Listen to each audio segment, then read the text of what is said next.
Le Nigeria veut doper sa production agricole en vue d'assurer une sécurité alimentaire à long terme. À cet effet, le pays pourrait tirer profit de l'exportation d'engrais en faisant des recettes allant jusqu'à 5 milliards de dollars et ce, grâce à l'usine d'urée et d'ammoniac du groupe Dangote inaugurée en mars 2022.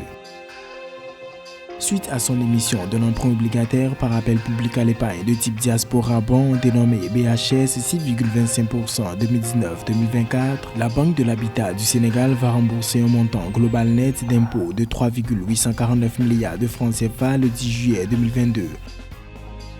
Le gouvernement de la République démocratique du Congo a approuvé 100 milliards de francs congolais au profit d'Afriland First Bank. Selon Nicolas Kazadi, le ministre des Finances, ce montant permettra à la banque de normaliser toutes ses opérations.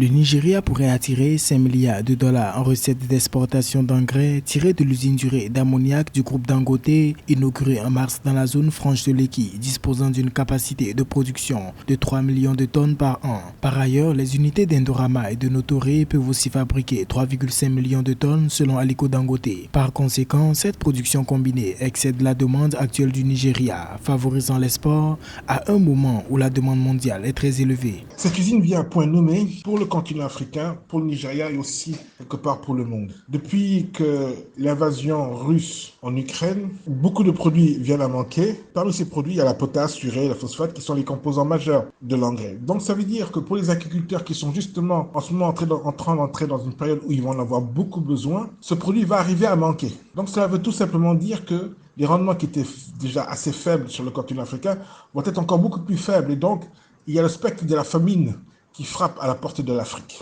L'agriculture, élément clé de l'économie nigériane, a contribué à 25,8% de son PIB pour 112,3 milliards de naira en 2021. Notons que le Nigeria envisage de devenir le premier exportateur net d'engrais après avoir mis en place Dangote Fertilizer Plant, sa deuxième plus grande usine d'intrants au monde. Cette usine va permettre de régler un double problème. Premier problème, il y aura une mise à disposition pas chère d'un engrais. Au lieu d'aller le chercher dans d'autres continents, nous l'avons sur le propre continent, à portée de main, et donc de ce côté-là, il n'y aura pas d'inflation. Deuxièmement, vu que le produit sera disponible aussi bien en quantité, en qualité que financièrement, cela va permettre de pousser les agriculteurs à pouvoir utiliser beaucoup plus d'engrais pour augmenter les rendements. Parce qu'aujourd'hui, le paradoxe en Afrique, c'est que nos agriculteurs utilisent peu d'engrais et ils ont peu de rendement.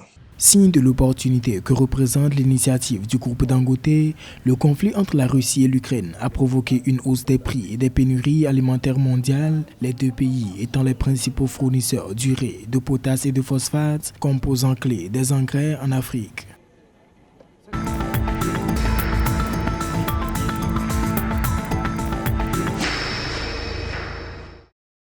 Le 10 juillet 2022, la Banque de l'Habitat du Sénégal BHS procédera au paiement des intérêts semestriels et au remboursement partiel du capital de l'emprunt obligataire dénommé Diaspora Bond BHS 6,25% sur la période 2019-2024 d'un montant de 3,849 milliards de francs CFA. L'objectif était de consolider ses moyens financiers pour mieux assurer ses programmes de logement en zone urbaine.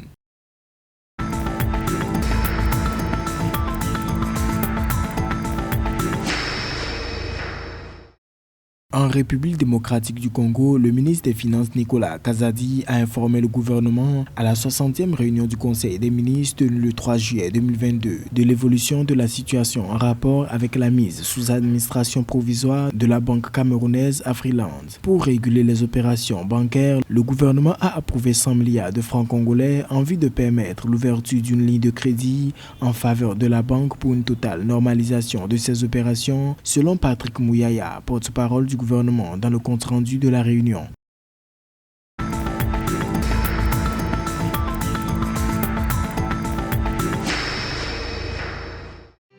Pour pallier l'insécurité alimentaire, la Société financière internationale SFI a accordé un prêt d'environ 200 millions de dollars à Olam Agri, la filiale agroalimentaire. Ce projet contribuera à la livraison de millions de tonnes d'aliments de base aux pays en développement et à plus de 40 millions de personnes. Notons que le prêt permettra à la filiale Olam de fournir les flux de produits alimentaires clés vers les pays en développement qui dépendent de l'approvisionnement de la région de la mer Noire.